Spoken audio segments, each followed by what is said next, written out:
process for us as well for you, and we hope there's going to be a lot of dialogue. Okay, so as you can see, this is going to be under ethics today. So this is going to be a very short intro, and then we're going to introduce our guest speaker. So for those who are not students, this may not pertain to you. So this is Ethnic Studies 199 and Asian American Studies 199. It's a 2-unit course, pass not pass. We'll be meeting every Monday and Wednesday. So Monday will be the lecture session, except this is a sort of an exception. So after this week, every Monday would be lecture, and every Wednesday will be work session and discussion group for the students. Now, just to give you an idea of why we started the course, and these are some of the students that have been working on this course. We first started with the publication of this book, so we started about 4 years ago, starting collecting recipes, postpartum recipes. And it was more like it was a student project, and the aim was just to preserve knowledge that immigrants and refugee women would have. Because somehow we think there's a disconnect that because in other cultures we never hear about postpartum depression. But in our culture, it's like the first word you think of when you say postpartum is depression. So we say, well, why? So when this book got published, it was very, very successful. It sold more than 1,000 copies, and that really puzzled us because it was a student project, and it turns out that there was really very little out there in terms of postpartum care information. So we start looking at postpartum traditions, try to extract the wisdom from that, not so much as following each tradition dictates. It's not like some cultures say, oh, you can't leave the house for 30, 40 days. Well, there's nothing magic about that, but we have to understand the context at which that tradition was started. If you think like 100 years ago, or 150 years ago, the majority of the world, when you leave the house, it's an unpaved road. Your shoes are most likely not going to be waterproof. When you leave the house, you're going to work in the field. Okay, so we have to understand some of those traditions in those kind of contexts. And then that's what we want to do. We say, okay, now what are all those traditional beliefs, and why were they there? And then extract from that to say, oh, this is what they mean. Okay, so some of the things that we're not going to go through all that, but some of the things that we found from different cultures, what was common. And the common is that each culture recognized that period as being a vulnerable period for women, that it's a very important period for the women's health. And that's totally absent in this country. In this country, there's no maternity leave, first of all. So that means the expectation is you could have a baby and you should be able to go back to work the next week. Okay, so anyway, so we're trying to extract some of the wisdom from the past because human beings have survived all these years where we didn't have all the modern science. So there was knowledge that people had from before, and we want to sort of preserve that and gather that and sort of make the jump to say, okay, if they believe that, then what does that mean for today? So we start looking at the realities that we have in the United States, and we see that in the 1900s, the death rate, maternity death rate, really, really went down. It just plummeted until it gets to be the 1990s. And you would think that we are reaching at a higher level of science. So but for whatever reason, starting in 1990, we see the rate of maternal death creeping up. And it really skyrocketed after 2000. Okay, so to this point, when you compare to other industrialized countries in the world, you are looking at the United States being 3 times, the death rate 3 times higher than the United Kingdom, England, and about 7, 8 times higher than Finland. Okay, so then we start asking, well, why? And then when you look at Black women, their maternal death rate is 44 deaths per 100,000 compared to 13. So it's like almost 40 times higher than the question. Is it? Well, yeah, 4 times higher. So this question is, why? So that's what we hope that this class will be able to do, for us to sort of analyze it, and we tentatively call this the postpartum perfect storm. All the forces in society that are acting at different periods of our life, and then somehow when it comes all together in the postpartum period, that it really wreaks havoc. So we have racism, sexism, individualism, abandonment of traditional wisdom, and a for-profit healthcare system. So we want to explore this together, and at the end of the semester, we hope to be able to define postpartum justice, because we didn't know that that definition is really not very well established. When I Googled it, I didn't see any listing. Now, reproductive justice, there are a lot of it. There's more than 100,000. And today we have Dr. McLemore. She's going to further inform us on what is reproductive justice. And in the back of our mind, we think postpartum justice somehow fit in that framework. So we're going to find out how and in what way. So again, this is an experimental course.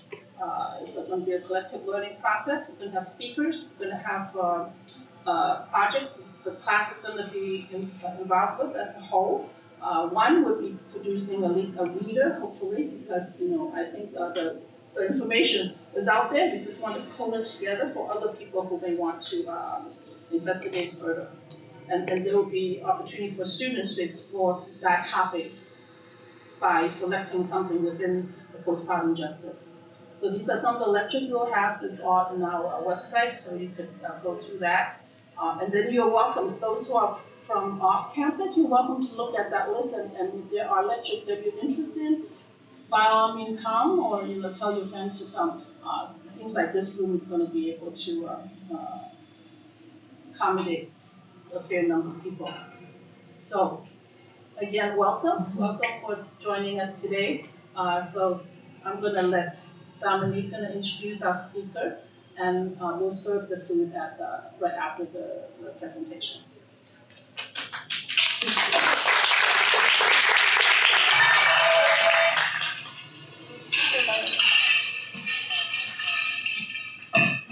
So thanks, Dr. Marie.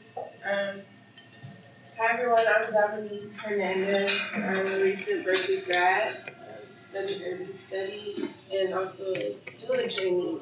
So I just want to start off by saying happy Black Breastfeeding Week, if you didn't know. Yes, if you are not familiar with that, I would recommend checking out the website. There's also a book called The Big Letdown. That is a really good read. I'm actually reading it now. So highly recommend that. Happy Black Breastfeeding Week. So yeah, I'm going to get right to it because I'm so excited for our speaker, Dr. McLemore. She's an amazing person. I've had the honor of sitting down and speaking with her, and during our conversation, my eyes were just like open. I was like, wow. So she's an assistant professor at UCSF, a registered nurse, and a lot of her work is focused on understanding the factors that influence the health, well-being, and livelihood of low-income and women of color. Some of the goals of her research are to improve patient outcomes, to improve access to care, and to improve patients' experiences of their care. But today we're here to talk about reproductive justice, what it is and what it is not. And I know that after this speaking, you're going to be like so mind blown, and I'm really excited that you all are here to hear her out. I want to say personally, Dr. Monica, thank you so much for coming. It truly is an honor to be in your presence and to get to know more about your work. So I want to welcome her, and we'll go ahead and get started. Please give her a big round of applause.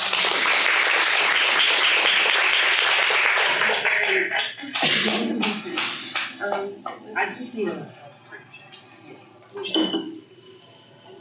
Well, first of all, thank you for having me. I really appreciate it on a lot of different levels. And Dr. Wong, I have to tell the story because if I don't tell it, then they won't know. I was the alumni weekend speaker at the UCSF alumni weekend, and I gave an 8-minute, actually it was 8 minutes and 35 seconds, TED Talk around what reproductive justice is and what reproductive justice is not. And one of the coolest things that happened was Dr. Wong came up to me and said, I teach this incredible course. We have this great book. We need to talk to you. Will you come help us? And so it's a real honor to be here, not only, after that, 8-minute talk, to be able to talk with you, to learn from and with all of you. But then I was scrolling through the class, and I was like, oh my God, so many of my friends and people I love are coming. So I am just excited to be able to be here with you all. A couple of things about me. I'm an extremely informed person. So if you need to use the bathroom, if you've got to take a call, just take care of you. I'm not wedded to getting through this entire slide set. There's about 40 of them, but I'm happy to be stopped and ask questions, challenged, because I think that's an important and integral part of wrestling with what is justice. And I'm hoping that if you have questions, you will feel comfortable enough to ask me. Social media is fine. I'm myself everywhere, so I'm not hard to find. So if you want to, tweet or do whatever you want to do in terms of social media for the lecture, I'm totally okay with that. That said, I feel very strongly about reproductive justice. It frames so much of how I think about things and how I do my work. And so part of my objective in introducing you to this framework, if you're not already familiar with it or comfortable with it, is to try to tell you what it is and then try to tell you what it's not. Because one of the things that's frustrated me, despite the fact that, I love academia sometimes and I hate it sometimes, and I love being a nurse most of the time, is that there's a co-optation of the language without really infusing the principles. And so I get very frustrated when people use justice language, but they don't live by justice principles. And so I want to tell you what it is, because a lot of people can spout off what it is, but I also want to tell you what it's not, because I think that's also super important. Objectives. I'll share my slide set with everybody too, so you can see it. Has anyone seen this before? Anybody know what this is? So Robert Wood Johnson funded a whole lot of academic institutions all over the United States to really start to think about how to develop a social determinant of health framework. And this is the only one I actually really like. I actually have a philosophical problem with the language of social determinants of health, because I think too many people have been describing what those things are, and they don't think it's unethical not to do anything about it. So I have a real hard time reconciling that. But I think in this framework, I can better articulate why they're important. So if we think about it, then you don't have to be able to read the whole thing, but basically what this figure tells you is about 50% of health and determinants of health, and this is at the population level, are determined by behaviors and some clinical care. But the other half is really impacted by things like our physical environment and social and economic factors. And it really sort of tries to break down, like, you have conditions of social determinants of health, but there's structural determinants, things that we can absolutely do something about at a structural level. And then you have sort of these consequences. So that a lot of us think that health outcomes are actually a symptom of the problem, not the problem. Does that make sense? So the way I think about birth outcomes, and I'll try to be as, and I didn't say two things. Number one, I have pronouns of she, her, hers. I'll answer to anything respectful, and you don't have to call me doctor, anything. And number two, I am going to try and be as specific in my language when I'm talking about individuals, when I'm talking about pregnant people, when I'm talking about women, and when I'm talking about population. I'm going to try to be very specific about that, because that's the other thing around justice work, is to not erase people because you think you're using blanket terms that really, really are not specific enough. Anyway, I think this is a great representation of trying to understand social determinants. At the same time, I think it's wildly inaccurate, and I also think it's repetitive. Why do I think it's repetitive? Because in 1906, W.B. Du Bois actually, in my opinion, gave us the most incredible way to think about social determinants, and to erase a black sociologist, the first black man to ever receive a PhD from Harvard, I think is just really sort of naive. So I want to read this quote because I think it's important.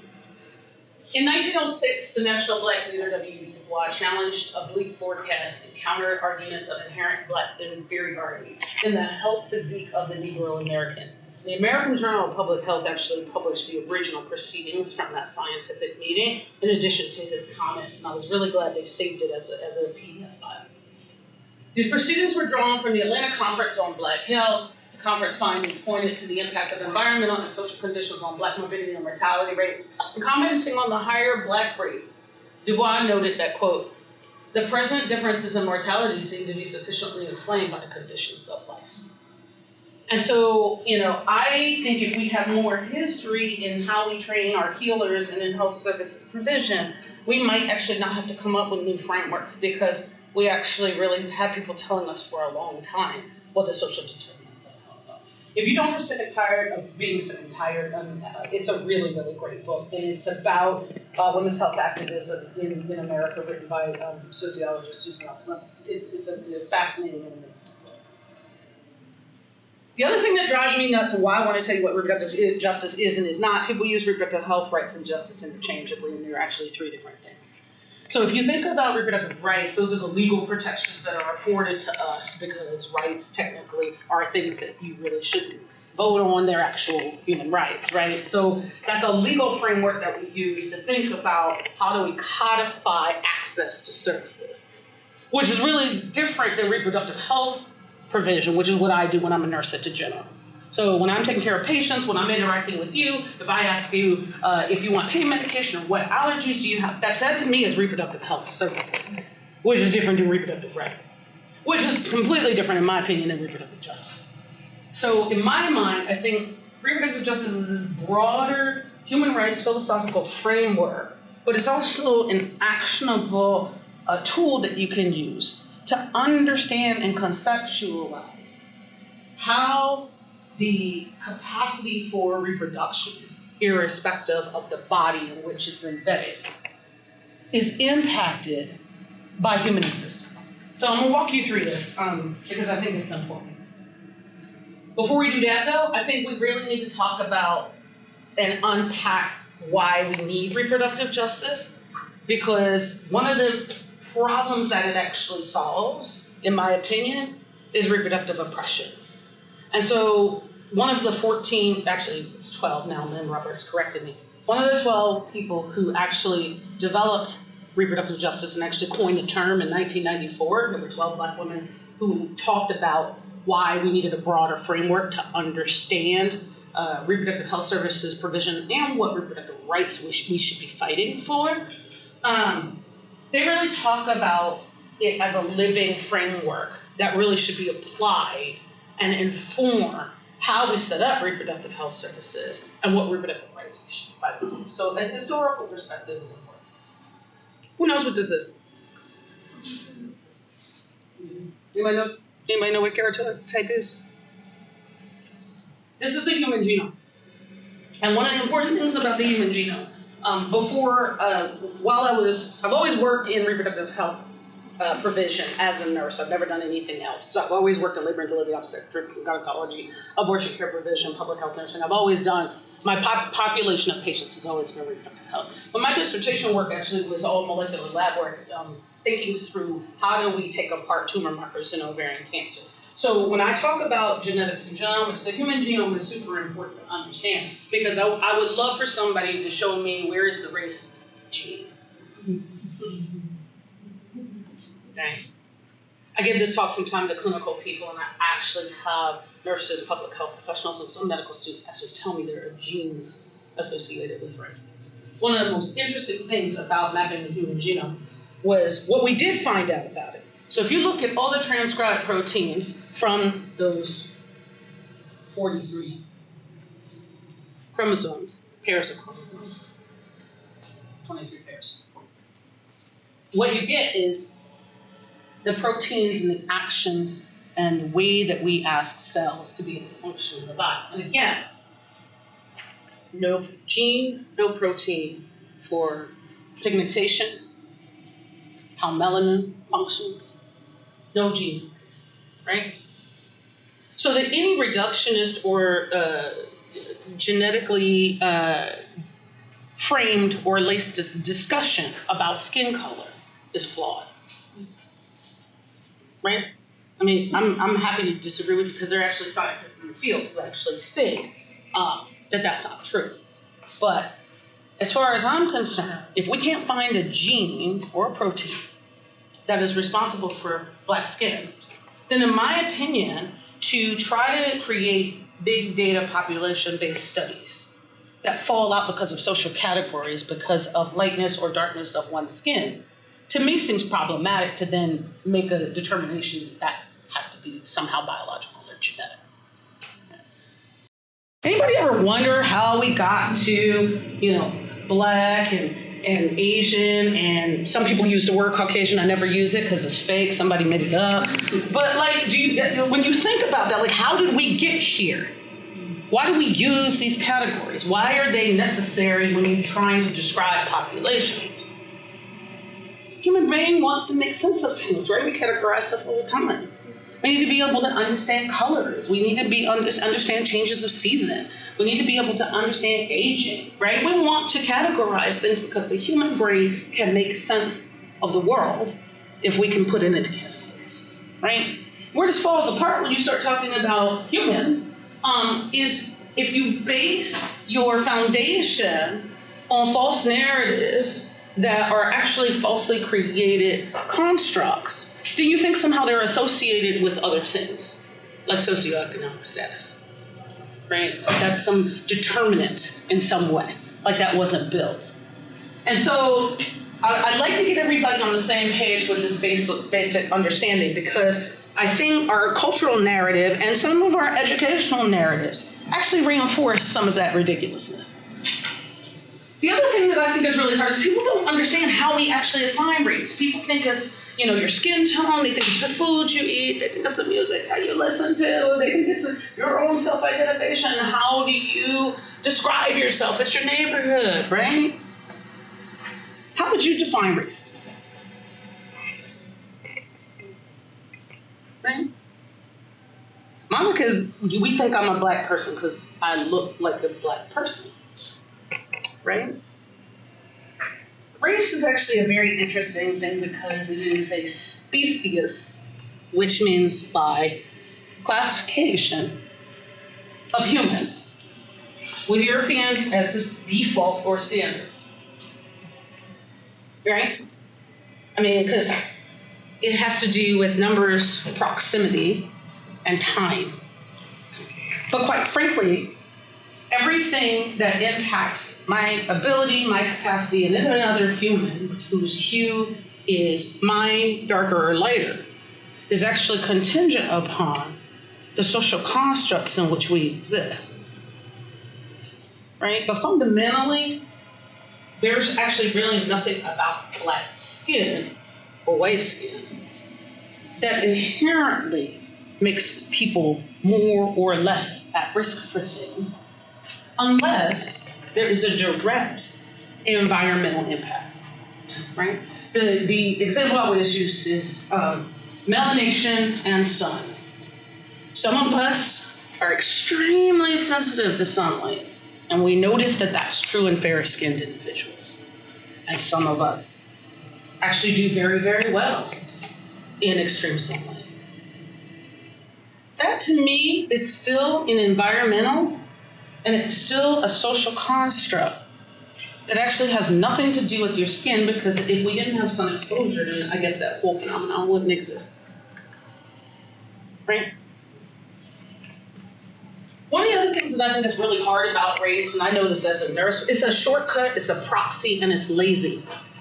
Because a lot of people I'll walk into my doctor's office, and they'll think, diabetes, hypertension, poor vitamin D. There'll be a whole list of algorithms that have been set up to contextualize my health so they can get through a 15-minute visit, as opposed to talking with me and asking me about my lived experience as a preemie who was born in 1969, and our maternal and infant death rates were actually worse than they are now, but approximately close. So I'm both grateful and lucky to be alive, right? Because 1969 was a long time ago. That was a long time ago, right? And at that time, the infant mortality rate in Trenton, New Jersey, where I was born, for white infants was 16 per thousand. It was 38 per thousand for other. They didn't classify or categorize people by race. So we have to think through, why do we use race when we could use, enzyme function, and we could actually use bone density? Why? Because those things are expensive. Those things take resources and time. We actually have to dig in and not think, oh, well, 33% of African Americans of the age of 35 have hypertension, so, odds are she has hypertension, right? That's a structural problem because clinicians and healers don't have enough time with patients to actually get the history, right? We can think about that a whole different way, but we don't. And so we end up with this blame and shame and craziness game around, Black people are unhealthy. Because we have a social narrative grounded in a specious claim that somehow skin color is associated with a whole lot of things that I don't necessarily think it's associated with. Right? So, given all that, and if we think all of that is true, I agree with my good friend Kimmy Dahl. Kimmy Dahl is an OBGYN gynecologic oncologist at University of Washington, and I got to meet her in April. And she said enough is enough. Race is a social construct, and the overwhelming statistics that we present are attributable to a broken racist system, not a broken group of women. And she published this in the American Journal of Public Health, and she used an evidence-based, data-driven argument to talk about why obstetricians should be outraged. And she went from endometrial cancer to ovarian cancer. She looked at cervical cancer rates. She looked at HPV acquisition because she's a gynecologic oncologist. She also went with endometrial cancer. Come on in, there's Cynthia Soprano. I'll be nice to you. And she also looked at maternal morbidity and mortality on the obstetric side. She looked at infant mortality. And what she really found was consistently, our system is broken and not serving people in the ways that we need them to. And she wrote this incredible piece, and I just love it. It's like one of my favorite papers from a couple of years ago. We also have a history of injustice that everybody likes to deny.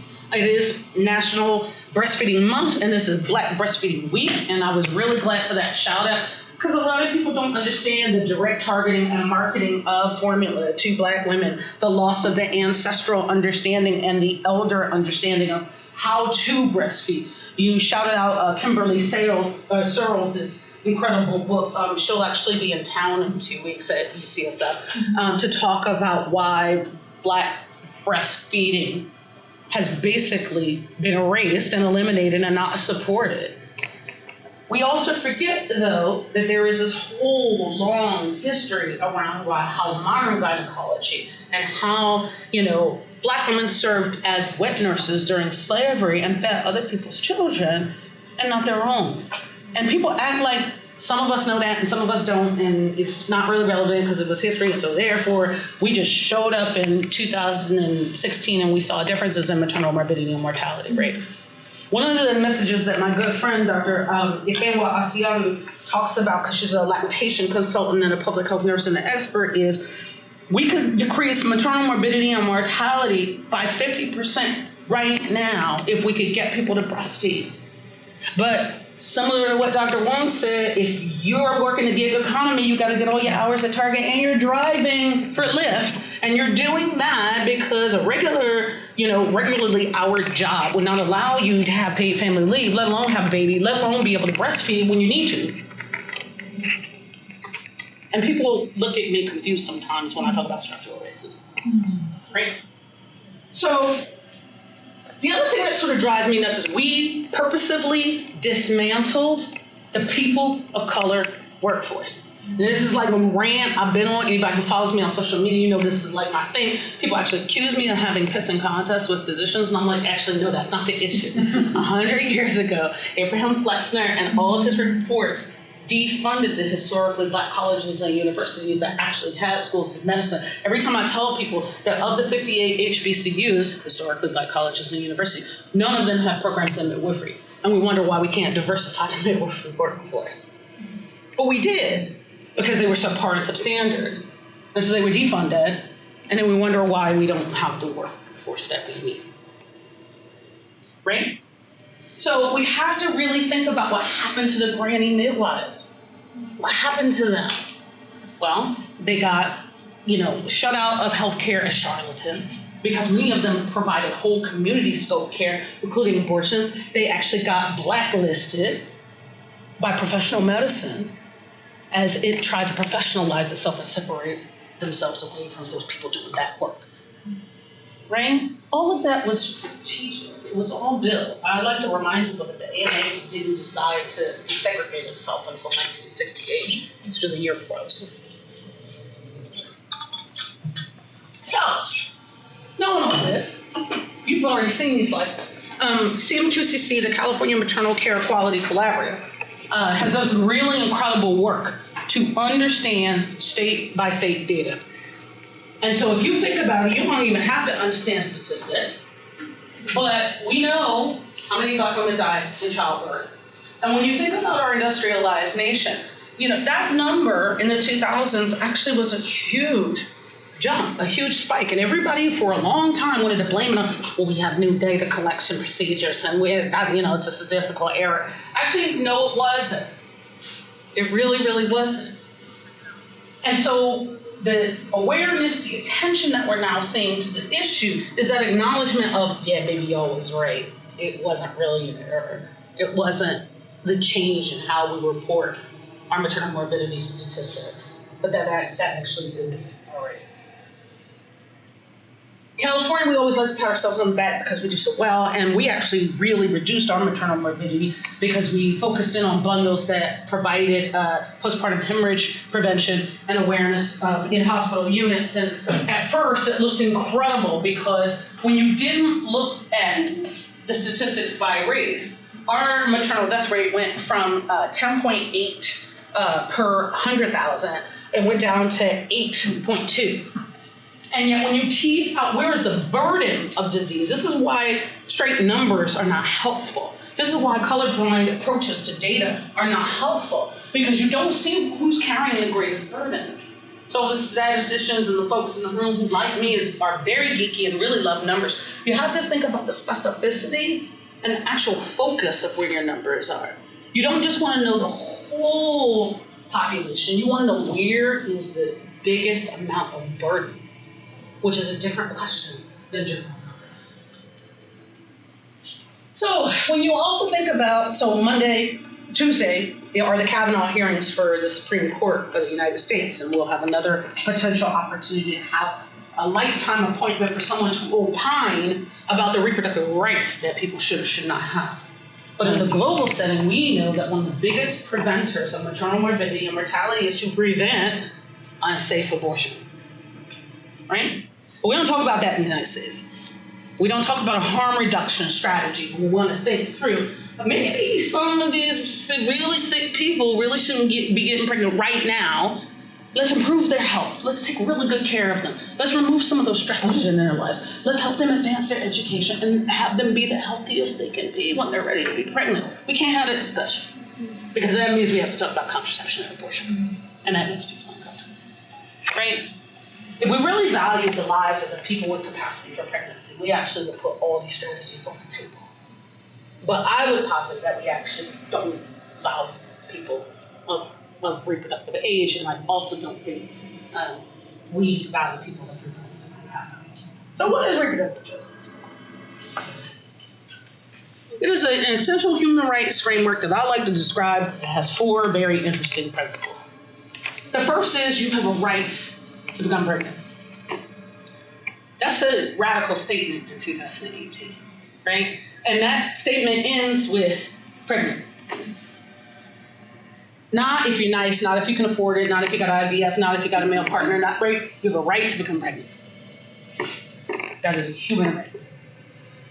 You also have a right not to become pregnant, to end the pregnancy that you have, or to be able to prevent a pregnancy. That is a radical concept. And I'll say that again. You have a right not to be pregnant. You have a right to prevent a pregnancy. You have a right to end a pregnancy that has occurred. Okay. You have a right to parent with dignity, free from violence from the government and from any other individual. And that means we have a social safety net that would allow people to parent with dignity. I'm really concerned that we're now at a point, not only can poor people not get abortions, but I actually think we're at the place where poor people are getting to a point where they can't parent. And I think that's unethical, right? If we think about the propagation of the species, like the most basic biological function that most people on the planet actually will have capacity for and to be able to do. to say that your existence on this planet doesn't mean that it can move forward in the future. And full disclosure, I'm a person who does not live with children. I've never been pregnant. I never wanted to. But as a citizen of the world, to be able to say to people that because of your income, you lack the skills, the capacity, and the potential to be a great parent, that's crazy. I have a fundamental problem that people have not been willing to make that argument. But okay. My good friend Willie Parker always talks about disassociating sex from reproduction. He has a new book that's going to be coming out next April, and it's all about toxic masculinity. But one of the cool things that he's going to deconstruct in that is, why do we have a problem disassociating sex from reproduction? Right? And part of it has to do with religiosity. Those things are tied up in a lot of different weird ways. But why? Because, and I would argue because people have forgotten that pleasure is also an existential human experience, right? People feel guilty about doing pleasurable things, right? They're like, I'm having my self-care this week. Like, they had to earn it. I don't hang out with people like that. It's like, I'm going to get my wine and I'll leave here, right? People have to feel entitled to pleasure. You know how strange that is? I think it's strange. It's to be earned. Joy is like the thing at the end of the rainbow. It's like, ooh. I also, this is where I get really angry, because you see all white teams calling their work reproductive justice. And I'm just like, I don't think you can do justice work if it's not being led by indigenous or women of color. I said it, people hate it when I say it, but that means that our current structure doesn't work. And it opens the conversation and the space for a bigger conversation that I would love to have, which is, what is the work and who's well trained to do it? Which is really different than, you have to have enough clinical learners, and we have to, and I know that sounds really weird since I work at a school of nursing and it's my job to teach the future nursing workforce, and when I'm old, I want someone really well trained to take good care of me. But I do think that at some point we're going to have a bigger conversation as citizens to what does it mean for us to continue to allow our system to function the way that it does. And at what point are we culpable in jacked up outcomes that we're seeing? Because I've been a nurse for 27 years. It's like my favorite thing. I've never done anything else. And being with patients is like my thing. I still work at San Francisco General 2 days a month because it feels important to me. I've also been the only black nurse in my clinic for the last 17 years. And that's a whole other problem. But this idea that I have to be the person to care for someone, at a hospital where 58% of the patients are people of color, at a hospital where almost 92% of the people there are using public insurance to be able to seek service, right? That's an important thing to think about. What should our future workforce look like? So let's dig a little deep. Reproductive justice is important to delineate for people because it becomes a very ethereal concept. What does it mean to say that you have a right to become pregnant? Well, it means that, let me start with the right to abortion. I did this alphabetically. What does that mean? Well, we don't have any providers, so that's problem one. If public insurance won't allow you to cover your abortion, why do we have these allowed discrepancies in insurance? Right? I'm still trying to figure out, why do we have dental insurance and eye insurance? Why isn't that just part of it? I want somebody to do an ethnography of health on that. Like, how did we get differences between dental and eye insurance? I know the history of why we have differences in abortion coverage, right? But like, what was going on in those Medicaid and Medicare fights when they were first trying to make the New Deal in the country that said that we should separate these things out? Because that's part of the problem, right? I also still really think that we need to claim abortion as the public good that it is. And we got really close to doing this in the last SCOTUS situation where we had the whole women's health decision versus Hellerstedt. There were 125 lawyers who told their stories. There were 110 health economists who were talked about. I was able to complete my education. I was able to support my husband's career. Food security, that's one big thing we all care about here, right? The idea that you do not have space or time or designated opportunities to feed your baby as a postpartum person, that's a real offense. I actually think that that is shameful, and we should be very embarrassed by that. Every time I fly a lot, every time I go into the Oakland airport and I see that little cubby where the breastfeeding people are supposed to go, I get really grumpy about that, right? Because it's just another way that we can't normalize, right?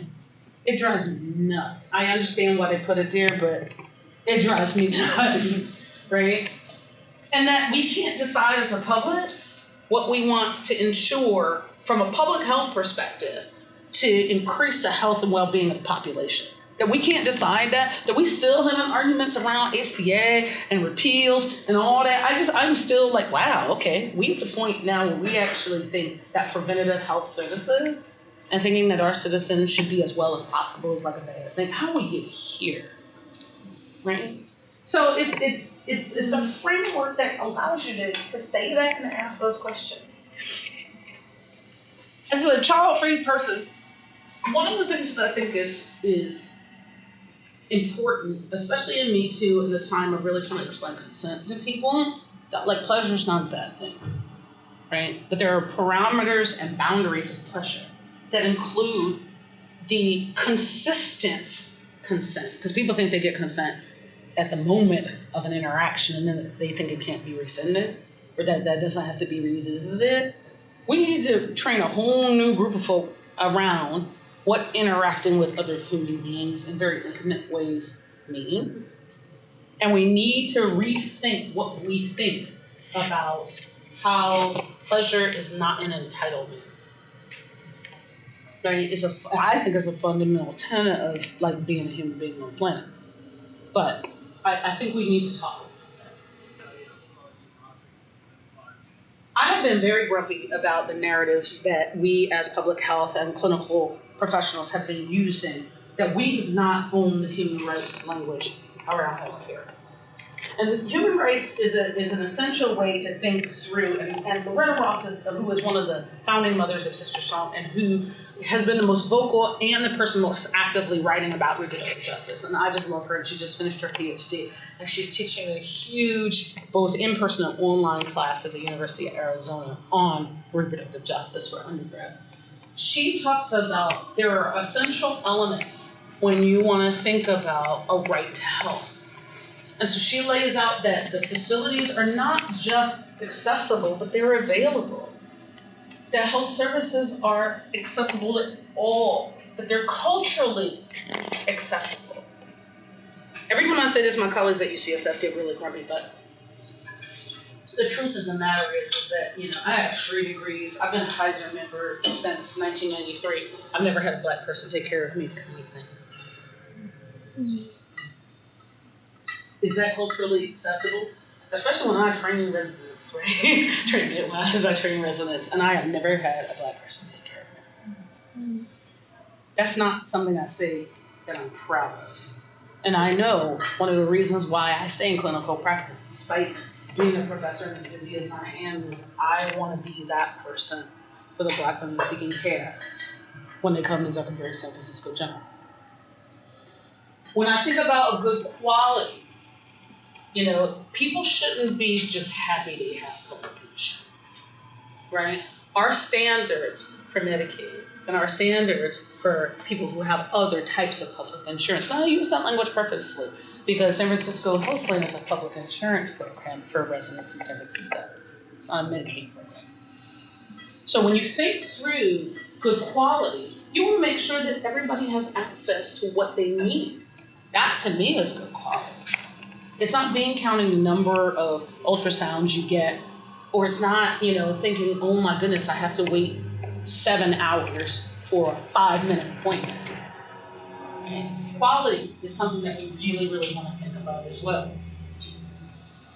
These are the human rights principles. If you don't know them, I highly suggest that as public health folks and as people who are really thinking who I think are going to go out and transform what should be the fourth trimester, right, in the postpartum period for people, because you guys are brilliant and have those skills. These are the things we want to think about.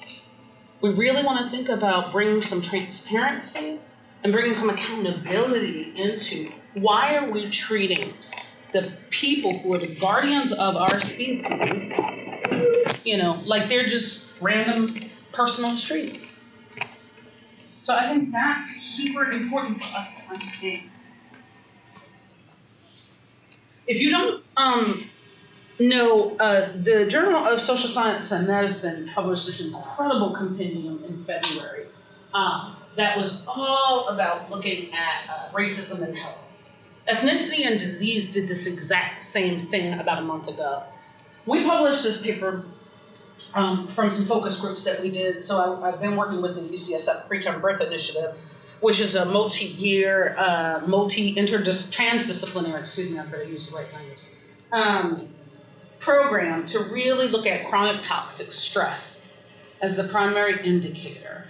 And that's stress from everything from being poor to experiences of racism and discrimination. And we conducted several focus groups in Oakland, San Francisco, and Fresno where the initiative is working, because we wanted to hear from women of color what their experiences were in seeking health care. And it shouldn't be surprising to you what they told us. Because we've heard Beyonce say it, we've heard Serena Williams say it, we've heard some really wealthy women say it. It was very ironic to me that we were purposefully talking to individuals who were seeking support from Black Infant Health and from other public health programs like Every Neighborhood Partnership, from Youth Uprising and the Best Baby Zone here in Berkeley. We talked to these women and we wanted to really hear what it was like, and they felt disrespected. They felt not listened to. They noticed a market shift when the man involved in the pregnancy came with them to their appointments, that when they didn't. They heard racist slurs and racist language. They felt rushed. They weren't provided or afforded any opportunity to ask any questions. And when they did, they were shushed or dismissed. It wasn't rocket science findings to me, but what struck me was the consistency of these experiences. These stories were sad. And as a nurse, I remember being very, very heartbroken and thinking to myself, God, these are my pigs. And I was like, wow. And yet I knew every word. I believed every word. I knew it was all true. Our maternal child health is broken, and we need to fix it, and we need rooms for brilliant people like y'all, and a whole lot of other people to fix it. So, when we knew our data were coming out, December 7th last year changed my life in a whole lot of crazy ways, because Renee Montaigne, who at that time I didn't realize lived in LA as a Black woman who doesn't have children. I mean, I knew Audie Cornish was a Black woman, and I knew Michelle Norris was, but I was like, what's with NPR and y'all having all these Black women working here, right? And I was like, oh, maybe I should more for y'all. But I did an hour and a half long interview with her and Nina Martin, because they were doing a series called The Lost Mothers, which went on to win a Peabody Award and was a finalist for Pulitzer. And what they were trying to do was map awareness and really collect stories, because they had seen the CMQ statistics and were really like, who's telling these stories? Why isn't anybody doing anything?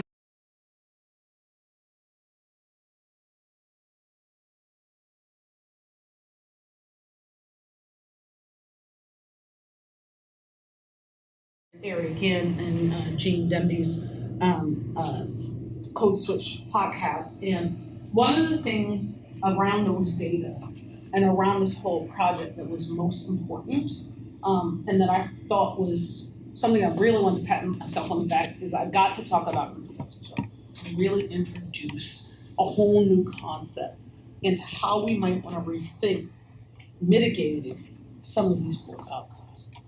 So it was really, really interesting when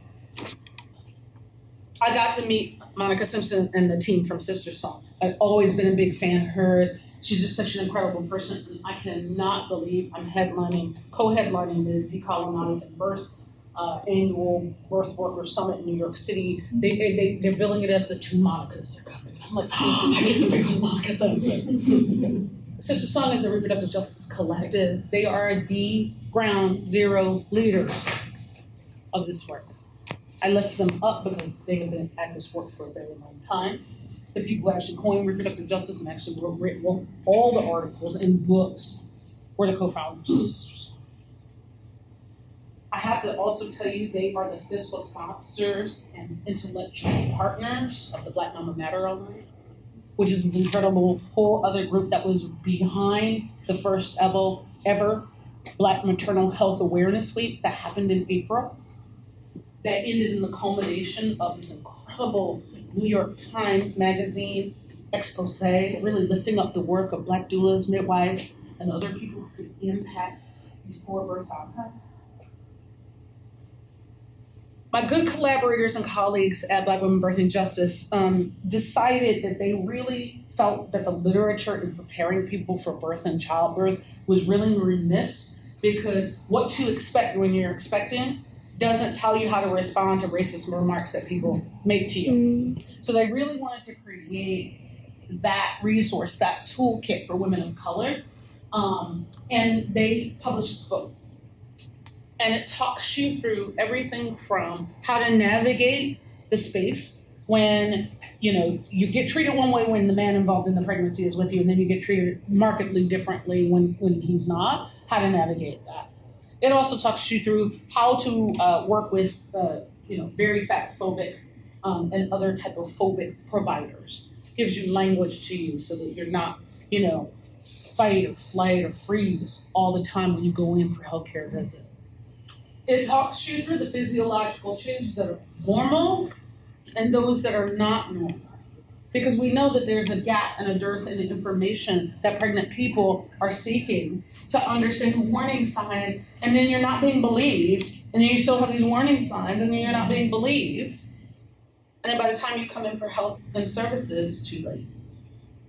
They wanted to present that information in a way not to provoke fear, but to increase knowledge.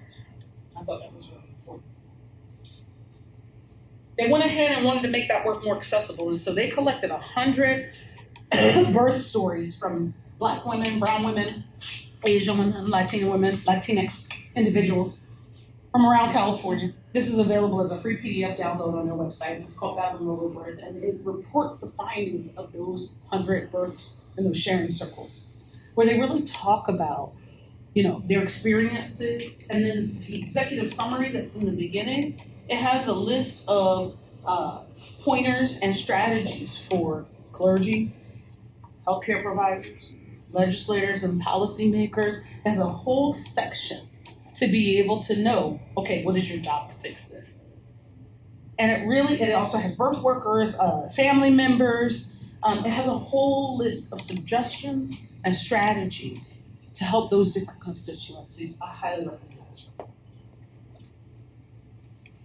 I already mentioned this, the Black Mama Matter Alliance.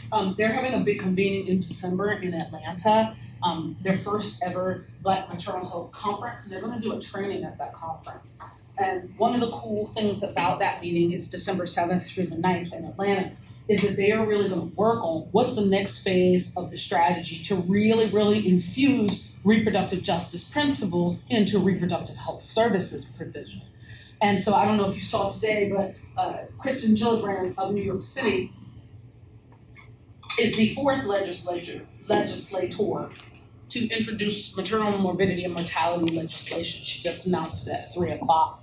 And it has new funding for education and training, and new funding for maternal morbidity reviews, which is where you have your near misses and then the women who died. There's a group of experts that sit around and debrief that case and talk through the root causes of how did that happen, and then bringing in community members to talk through that, and then create strategies and solutions to be able to have. It's been one of the most effective ways for us to be able to have reductions of maternal morbidity and mortality.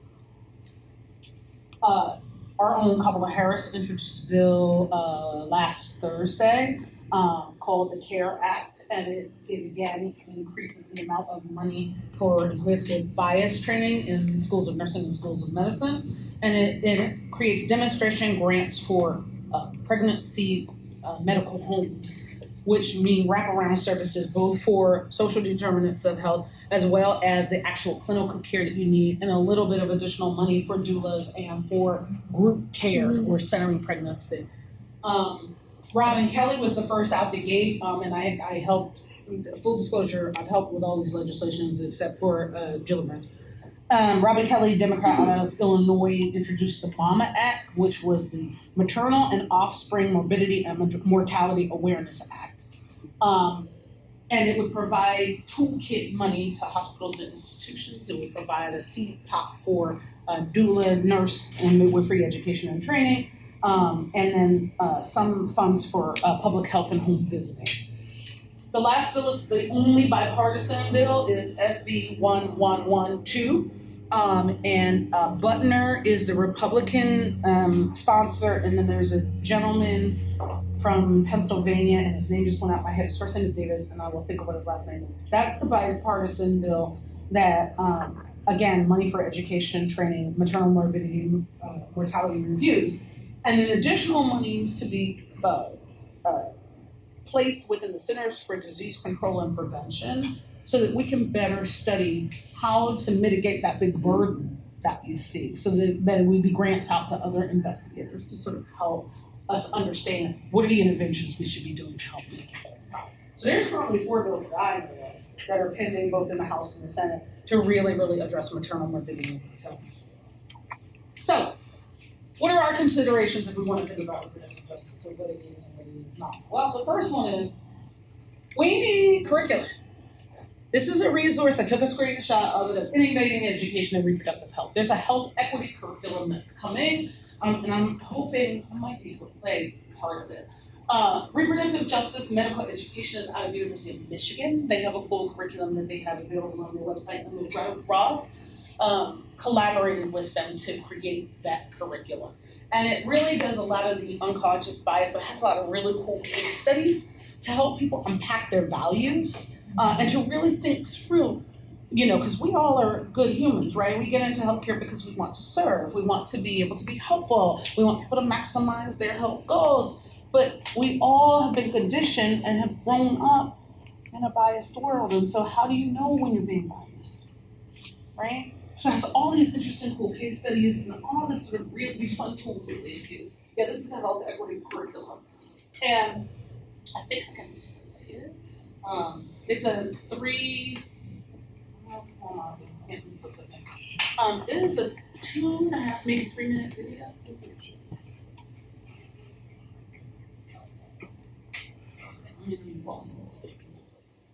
This is coming. This is Zoe Julian. She actually doesn't live very far from here. She is our chief resident in obstetrics and gynecology. Conditions for optimal health for all, by valuing everyone equally, recognizing history, and providing resources according to need. This curriculum aims to build equity in sexual and reproductive health care through a series of videos and interactive tools rooted in the following 4 themes. Our legacy. Learners will become familiar with the social, political, and historical context for inequitable sexual and reproductive health, and how that history is informed by structures of oppression.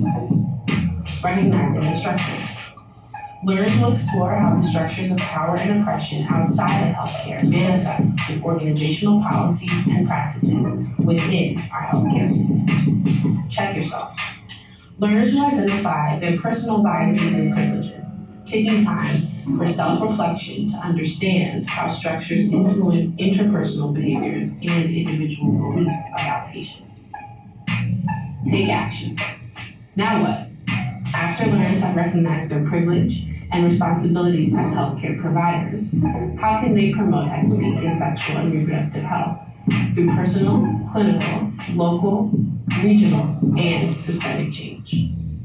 The core videos, along with cases, breakout videos, digital and in-class activities, readings, and lesson plans form the basis of this dynamic, interactive curriculum for clinical learners.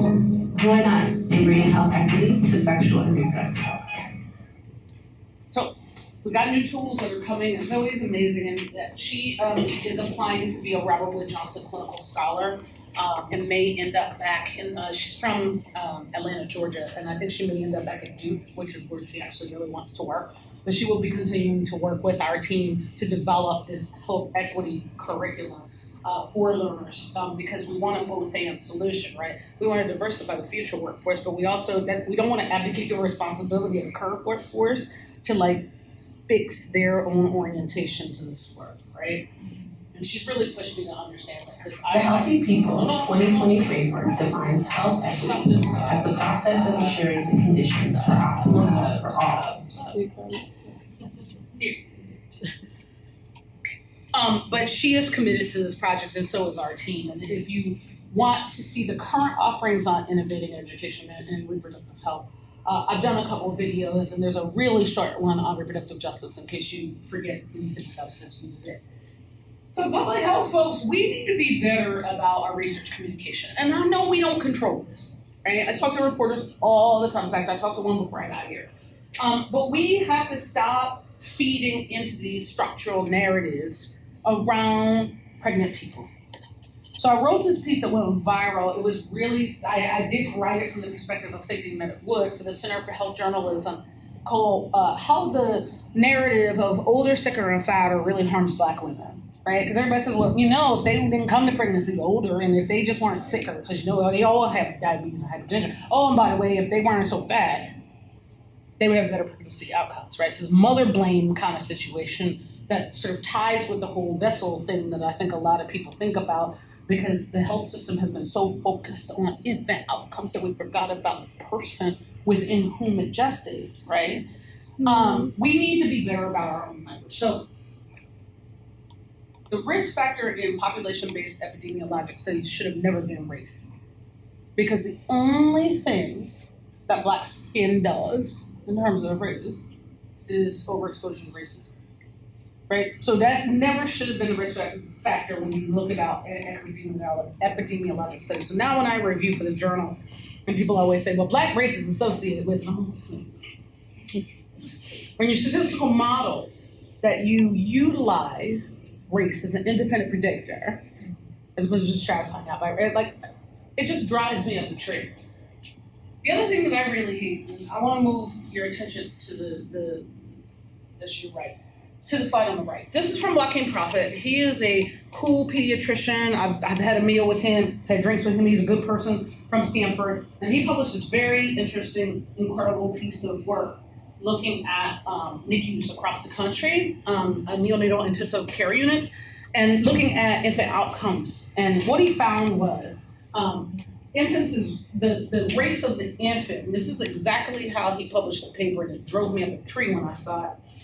It said baby's race influences the quality of hospital care in California. I said, wait a minute, you're a baby and your race is influencing the action of adults. Now you need to tell that story. You need a better title for that, right? Racist providers charged with the care of infants in the NICU. Right? You already have the burden of race in your infants. But that subtlety, that nobody blinked when the New York Times, and this was from Stanford's webpage, they finally changed it. But when the New York Times picked this up, they published it saying, infants' race influences the quality of hospital care.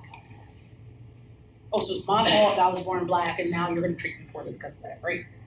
We need to be better when we communicate our results and our research findings to the public. I'm very intentional about this when I publish my papers because I think it's really important that we use language that has specificity and language that is accurate. And when we put the national or the natural notion is to put the blame on the people who have been harmed. And I think we need to rethink that entire narrative and put the lens back on. I think we need new models of care. This is where I've been spending a lot of my time recently. And I've been making a lot of people angry. Because I think we need full black infant health integration into clinical health services, and that needs to be a standard of care. And what that is a social program in the 18 counties here in California. We funded it for the last 25 years. It first started with money from the tobacco tax. And then we got additional monies from the March of Dimes and other national organizations because we have such great outcomes. It's a 10-visit schedule, just like prenatal care is a 10-visit schedule, which is not scientifically based, by the way. We actually don't know why we have 10 visits, but okay. And so, and it's in groups.